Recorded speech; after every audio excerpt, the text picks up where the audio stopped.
ಬಾಲಿಲಿದ್ದೀವಿ, airport ಡೆನ್ಪಾಸರ್. ಇದು ನಮ್ಮ first visit ಬಾಲಿ, Indonesia. ಬಂದಿರೋದು ವೆರಿ ಸ್ಪೆಷಲ್ ಲೊಕೇಶನ್ಗೆ. ನನ್ನ ಮತ್ತು ಶಿವರಂಜನಿಯ ಬೆಸ್ಟ್ ಫ್ರೆಂಡ್ ಮಗಳ ಮದುವೆ ಇದೆ ಇಲ್ಲಿ, ಅದಕ್ಕೆ ಬಂದಿರೋದು. Very excited. ನಮ್ಮ ಎಷ್ಟೊಂದು ಜನ ಫ್ರೆಂಡ್ಸು ಜಾಯ್ನ್ ಆಗಿದ್ದಾರೆ. ಇವಾಗ ನಾವು ಡೆನ್ಪಾಸರ್ ಏರ್ಪೋರ್ಟಲ್ಲಿದ್ದೀವಿ. ದುಬೈಯಿಂದ ನಾವು ಎಮಿರೇಟ್ಸ್ ಫ್ಲೈಟಲ್ಲಿ ಬಂದಿರೋದು. So direct flight 8.5 hours. ಇವಾಗ ತಾನೇ ರೀಚ್ ಆಗಿದ್ದೀವಿ.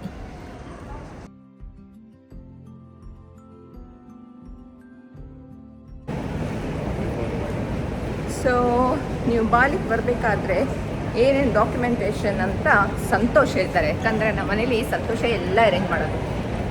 So first E visa, very simple. E visa apply ಮಾಡಬೇಕು, ವಿದಿನ್ 10 minutes ಸಿಗುತ್ತೆ. ಅದಾದಮೇಲೆ ನಿಮಗೆ ಟೂರಿಸಮ್ ಟ್ಯಾಕ್ಸ್ ಅಂತ ಬರುತ್ತೆ, ಅದೊಂದು ಆನ್ಲೈನ್ ಪೇಮೆಂಟ್ ಮಾಡಬೇಕು, ಅದೊಂದು ಬಾರ್ಕೋಡ್ ಬರುತ್ತೆ. ಅದಾದಮೇಲೆ last is arrival card. It is very important. 72 hours prior, 36 hours prior ಅದನ್ನು ಅಪ್ಲೈ ಮಾಡಬೇಕು. ಅದನ್ನು ಇಮಿಡಿಯೇಟ್ ಬಂದುಬಿಡೋದು, ಅದೊಂದು ಬಾರ್ಕೋಡ್ ಬರುತ್ತೆ. So once you exit your baggage, ಅಲ್ಲಿ ಹೋಗಿ ಇಮಿಗ್ರೇಷನ್ ಕಾರ್ಡ್ ತೋರಿಸಿ, then you can arrival card ತೋರಿಸಿ, ದೆನ್ ಯು ಕ್ಯಾನ್ ಓಡುತ್ತೆ.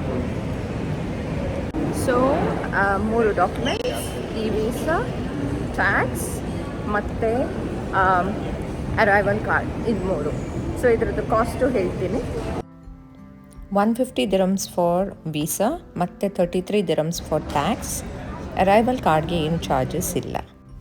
ಇಮಿಗ್ರೇಷನ್ ಎಲ್ಲ ಮುಗಿಸಿ ಹೊರಗೆ ಬರೋ ಅಷ್ಟಕ್ಕೆ 45 minutes ಆಯಿತು ನಮಗೆ. ಹೊರಗೆ ಬಂದ ತಕ್ಷಣ ಫಸ್ಟ್ ಕೆಲಸ ನಾವು ಮಾಡಿರೋದಂದರೆ ಸಿಮ್ ಕಾರ್ಡ್ ತೊಗೊಂಡಿರೋದು. ಸೊ ಇಲ್ಲಿ ಈ ಸಿಮ್ ಸಿಗುತ್ತೆ. 28 GB ಡೇಟಾ, 1 ತಿಂಗಳು ವ್ಯಾಲಿಡಿಟಿ, ಜಸ್ಟ್ ನಿಮಗೆ 50 dirhams ಸಿಕ್ಕತ್ತೆ. Very reasonable. ಸೊ ಫಸ್ಟ್ ಅದು ತೊಗೊಂಡ್ವಿ. ಆಮೇಲೆ we are heading to our resort. So finally ರೂಮ್ಗೆ ಎಂಟರ್ ಆದ್ವಿ. Swiss Bell resort hotel lobby ಇದು.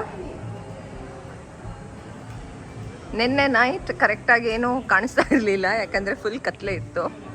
ಇವಾಗ ನೋಡಿ, ವೆದರ್ ಸ್ವಲ್ಪ ಹ್ಯೂಮಿಡ್ ಇದೆ, but the view is excellent.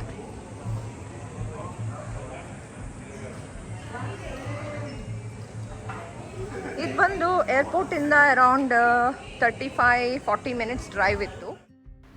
So ಇನ್ನೊಂದು ಸ್ಪೆಷಾಲಿಟಿ ಏನಂದರೆ ಇಲ್ಲಿ ಎಲ್ಲ ಬಿಸ್ನೆಸ್ ಪ್ಲೇಸಸಲ್ಲೂ ಫಸ್ಟ್ ಬೆಳಗ್ಗೆ ಏನೋ ಒಂದು ಚಿಕ್ಕದಾಗಾದರೂ ಪ್ರೇಯರ್ಸ್ ಮಾಡ್ತಾರೆ. ಇಲ್ಲಿ ರೆಸಾರ್ಟಲ್ಲಿ ಇವತ್ತು ನೋಡಿದರೆ ಹಿಂದ್ಗಡೆ ಮತ್ತು ಮುಂದ್ಗಡೆ ತುಂಬ ಜನ ಸ್ಟಾಫ್ ಸೇರಿಕೊಂಡು ಏನೋ ಪ್ರೇಯರ್ಸ್ ಎಲ್ಲ ಮಾಡ್ತಾಯಿದ್ರು. ಕೇಳಿದ್ದಕ್ಕೆ ಹೇಳಿದರು ಡೈಲಿ ಮಾಡ್ತಾರೆ, ಬಟ್ ಇವತ್ತು ಸ್ವಲ್ಪ ಏನೋ ಜಾಸ್ತಿನೇ ಏನೆಲ್ಲ ಮಾಡ್ತಾ ಇರೋದು, ಬಿಕಾಸ್ ಆ್ಯನಿವರ್ಸರಿ ಅಂತೆ ಅದಕ್ಕೆ. ಬಟ್ ಅದರ್ವೈಸ್ ಇನ್ ಜನರಲ್ ಎಲ್ಲರೂ ಇಲ್ಲಿ ತುಂಬ ಸ್ಪಿರಿಚುವಲ್ ಆ್ಯಂಡ್ ಗ್ರೇಟ್ಫುಲ್ ಆಗಿರ್ತಾರೆ ಅಂತ ಹೇಳ್ತಾ ಇದ್ರು.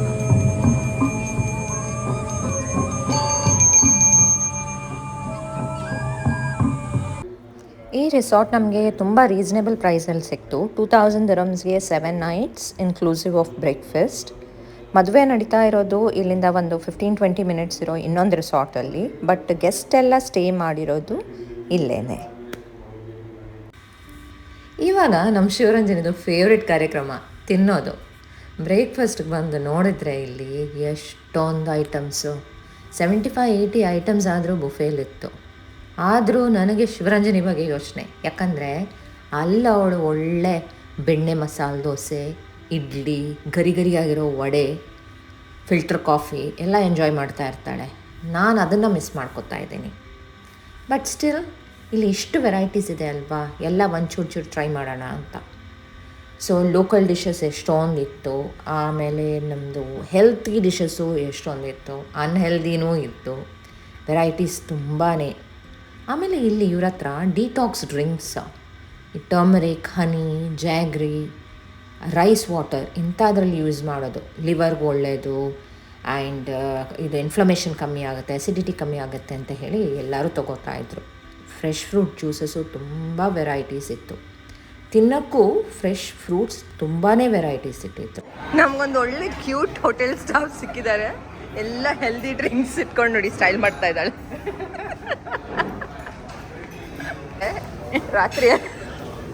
ರಾತ್ರಿ ಎಲ್ಲ ಬಿಯರ್ ಕುಡಿದು ಇವಾಗ 3 ಗ್ಲಾಸ್ ಡಿಟಾಕ್ಸ್. ಸೊ ಸನ್ನಿ ಇದೆ weather, sunny and humid, but ಚೆನ್ನಾಗಿದೆ, ಅಷ್ಟು ಸೆಕೆ ಏನಿಲ್ಲ. ಸೊ ಇವಾಗಿಂದು ಪ್ಲ್ಯಾನ್ ನೋಡ್ಬೇಕು ನಾವು ಎಲ್ಲಿ ಹೋಗೋದು ಅಂತ ಇನ್ನು ಡಿಸ್ಕಸ್ ಮಾಡ್ತಾ ಇದ್ದೀವಿ. ಯಾಕಂದರೆ ಇವತ್ತು ಈವ್ನಿಂಗ್ ಒಂದು ಡಿನ್ನರ್ ಇವೆಂಟ್ ಇದೆ, ಮದುವೆ ದ ಬ್ರೈಡ್ ಆ್ಯಂಡ್ ಗ್ರೂಮ್ ಸೈಡಿಂದ. ಆಮೇಲೆ ನಾಳೆ ಬೇರೆ ಫಂಕ್ಷನ್ ಸ್ಟಾರ್ಟ್ ಆಗುತ್ತೆ. ಇವತ್ತು ಸ್ವಲ್ಪ ಹತ್ರ ಎಲ್ಲ ಎಕ್ಸ್ಪ್ಲೋರ್ ಮಾಡೋಣ ಅಂತ ಇದ್ದೀವಿ. ನಾವಿರೋ ರೆಸಾರ್ಟ್ ಹತ್ತಿರದಲ್ಲೇ ತುಂಬ ಬೀಚಸ್ ಇತ್ತು, 15-20 ಮಿನಿಟ್ಸ್ ಡ್ರೈವ್ ಟೈಮಲ್ಲಿ. ಸೊ ಬ್ರೇಕ್ಫಾಸ್ಟ್ ಆಯ್ತಲ್ವಾ, ಚೆನ್ನಾಗಿ ತಿಂದಾಯಿತು. ಇವಾಗ ಒಂದಷ್ಟು ಬೀಚಸ್ ಎಲ್ಲ ಸುತ್ತಲಿಕ್ಕೆ ಹೋಗೋಣ ಅಂತ ಪ್ಲ್ಯಾನ್ ಮಾಡಿದ್ದೀವಿ. ಒಳ್ಳೆ ಗ್ರೀನರಿ ಇರೋ ಜಾಗ, ಸ್ಕೂಟರ್ಸ್ ಜಾಸ್ತಿ ಯೂಸ್ ಮಾಡ್ತಾರೆ ಜನರು. ಇಲ್ಲೊಂದು ಸ್ಪೆಷಲ್ ಥಿಂಗ್ ನೋಡಿದೆ ನಾನು, ಇಲ್ಲಿ ನೋಡಿ ಹೇಗೆ ಪೆಟ್ರೋಲ್ ಹಾಕ್ತಾರೆ ಅಂತ ಹೇಳಿ. ಅದು ಚಿಕ್ಕದು ಒಂದು ಟ್ಯಾಂಕ್ ಥರ ಇದೆ ನೋಡಿ, ಗ್ರೀನ್ ಕಲರು, ಅದರಿಂದ ಪೆಟ್ರೋಲ್ ಹಾಕ್ತಾರೆ. ಹತ್ತಿರದಲ್ಲಿ ಫ್ಯೂಯಲ್ ಸ್ಟೇಷನ್ ಇಲ್ಲ ಅಂದರೆ ಈ ಥರದ್ದು ಎಷ್ಟೊಂದು ದಾರಿಲಿ ಸಿಕ್ಕುತ್ತೆ, ಇಲ್ಲಿ ಫ್ಯೂಯಲ್ ಹಾಕ್ಸ್ಕೊಬೋದು.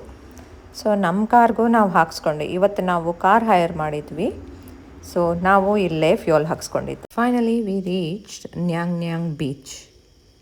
ಇದು ನಮ್ಮ ರೆಸಾರ್ಟಿಂದ ಜಸ್ಟ್ 20 ಮಿನಿಟ್ಸ್. ಬೀಚ್ ಎಂಟ್ರೆನ್ಸ್ಗೆ ಟಿಕೆಟ್ಸ್ ಇದೆ, ಅದು ವೆಹಿಕಲ್ಗೆ ಮಾತ್ರ ಪ್ರೈಸ್ ತೊಗೊಳ್ತಾರೆ ಅಷ್ಟೇ, ಅರೌಂಡ್ 15 dirhams ಆಯಿತು. ಆದರೆ ವೆದರ್ ತುಂಬ ಹ್ಯೂಮಿಡ್ ಆಗಲಿಕ್ಕೆ ಸ್ಟಾರ್ಟ್ ಆಗಿದೆ.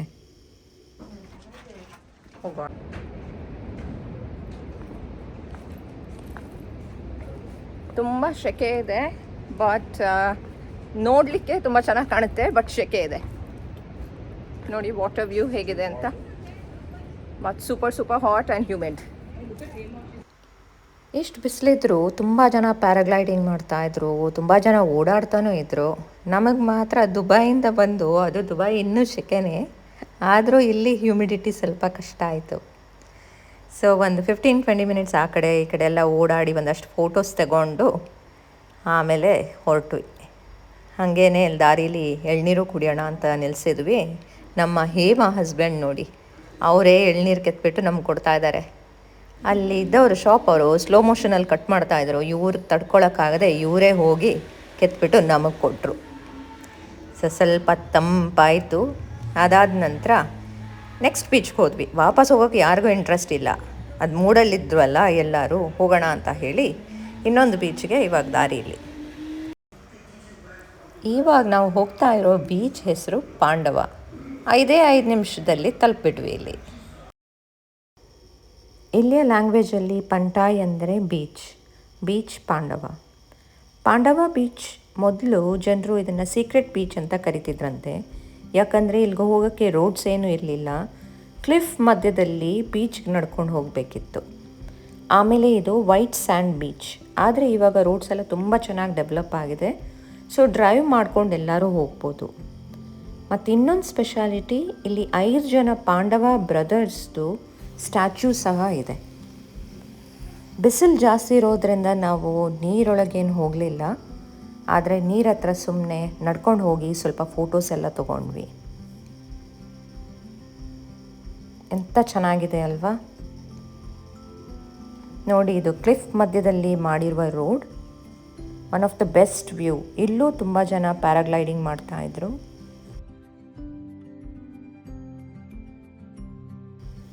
ಇದೆಲ್ಲ ಬೀಚಸ್ ಸೌತ್ ಆಫ್ ಬಾಲಿಲಿರೋದು. ಆಮೇಲೆ ಪ್ರತಿ ಒಂದು ಬೀಚ್ಗೂ ಎಂಟ್ರೆನ್ಸ್ ಟಿಕೆಟ್ಸ್ ಇದೆ, but it is very minimal, ಅಂಥ ಎಕ್ಸ್ಪೆನ್ಸಿವ್ ಏನೂ ಇಲ್ಲ. 2 ಬೀಚ್ ನೋಡೋಷ್ಟಕ್ಕೆ ಸಡನ್ ಚೇಂಜ್ ಆಫ್ ಕ್ಲೈಮೇಟ್.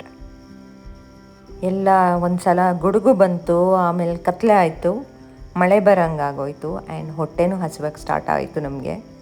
ಅದಕ್ಕೆ ನಾವು ಮತ್ತೆ ಇನ್ನೊಂದು ಬೀಚ್ ನೋಡೋ ಪ್ಲ್ಯಾನ್ ಕ್ಯಾನ್ಸಲ್ ಮಾಡಿ ಊಟಕ್ಕೆ ಹೋಗ್ತಾ ಇದ್ದೀವಿ. ಇಲ್ಲಿ ತುಂಬ ಜನ ಸ್ಕೂಟರ್ಸಲ್ಲೇ ಓಡಾಡ್ತಾರೆ, ಅವ್ರನ್ನೆಲ್ಲ ನೋಡ್ತಾ ನಾವು ಸ್ಕೂಟರಲ್ಲೇ ಓಡಾಡಬೇಕು ಅಂತ ಅನ್ನಿಸ್ತಾ ಇದೆ. ಆದರೆ ಮದುವೆ ಫಂಕ್ಷನ್ ಮುಗಿದ ಮೇಲೆ ಸ್ಕೂಟರ್ಸ್ ತೊಗೋಬೇಕು ಅಂತಿದ್ದೀವಿ, ಯಾಕಂದರೆ ಈ ಬಿಸಿಲು ಹ್ಯುಮಿಡಿಟಿ ನೋಡಿದರೆ ಚೆನ್ನಾಗಿ ನಾವು ಟ್ಯಾನ್ ಆಗ್ಬೋದೇನು. ಸೊ ಅದರಿಂದ ಫಂಕ್ಷನ್ ಆದಮೇಲೆ ತೊಗೊಂಡ್ರೆ ಪರವಾಗಿಲ್ಲ, ಸ್ವಲ್ಪ ಟ್ಯಾನ್ ಆದರು ಅಂತ. ಅದಕ್ಕೆ ಹೀಗೆ ನೋಡ್ತಾ ಇರಬೇಕಾದ್ರೆ ಮಳೆನೂ ಶುರುವಾಗೋಯಿತು. ದಾರಿಲಿರೋ ಇಲ್ಲೇ ರೆಸ್ಟೋರೆಂಟ್ಗೆ ಹೋದ್ವಿ. ಒಳ್ಳೆ ವ್ಯೂ ರೆಸ್ಟೋರೆಂಟಲ್ಲಿ ನೋಡಿ, ಚಿಲ್ಡ್ ಬಿಯರ್ಸ್ ಆಲ್ರೆಡಿ ಇವ್ರ ಟೇಬಲಲ್ಲಿ ಬಂದಿದೆ. ಹಾಗೆ ನಮ್ಮ ಟೇಬಲ್ಗೂ ಬಂದಿದೆ. ಎಲ್ಲರ ಮುಖದಲ್ಲಿ ಏನು ಖುಷಿ ಅಲ್ವಾ? ಮಳೆ, ಚಿಲ್ಡ್ ಬಿಯರ್, ಫ್ರೆಂಡ್ಸ್, ಇನ್ನೇನು ಬೇಕು? ನಮಗಂತೂ ದುಬೈಯಲ್ಲಿ 1.5 ವರ್ಷದಿಂದ ಮಳೆನೇ ಇಲ್ಲ. ಏನೋ ಲೈಫಲ್ಲಿ ಹೊಸ ಮ್ಯಾಜಿಕಲ್ ಮೂಮೆಂಟ್ ಥರ ಇತ್ತು ಇದು. ಆ್ಯಂಡ್ ಎಷ್ಟು ಒಳ್ಳೆ ಟೈಮ್ ಅಂದರೆ ನಮಗೆ 2 ಅವರ್ಸ್ ಇಲ್ಲಿ ಹೋಗಿದ್ದೇ ಗೊತ್ತಾಗಿಲ್ಲ. ಒಳ್ಳೆ ಮ್ಯೂಸಿಕ್ಕು ಹಾಕಿದ್ರು, ಮಳೆನೂ ಬರ್ತಾ ಇತ್ತು, ಊಟನೂ ಚೆನ್ನಾಗಿತ್ತು, ಆ್ಯಂಡ್ ಒಳ್ಳೆ ಮಾತುಕತೆ. ಹೀಗೆ ಇದೆಲ್ಲ ಆಗಿ ವಾಪಸ್ ರಿಸಾರ್ಟ್ಗೆ ಹೋದ್ವಿ ನಾವು. ಈ ವ್ಯೂ ಬಂದು ನಮ್ಮ ರೂಮ್ದು ಬಾಲ್ಕನಿಯಿಂದ ಇದು ಗಾಲ್ಫ್ ಕೋರ್ಟ್ ಕಾಣುತ್ತೆ ಇಲ್ಲಿಂದ. ಸೊ ಒಂದು ಗಾಲ್ಫ್ ಕೋರ್ಸ್ ರೆಡಿ ಆಗಿದೆ, ಇನ್ನೊಂದು ರೆಡಿ ಆಗಿಲ್ಲ. ಆ ರೆಡಿ ಆಗದಿರೋ ಜಾಗದಲ್ಲಿ ನೋಡಿ ಎಲ್ಲ ಮಳೆ ನೀರು ನಿಂತ್ಕೊಬಿಟ್ಟಿದೆ.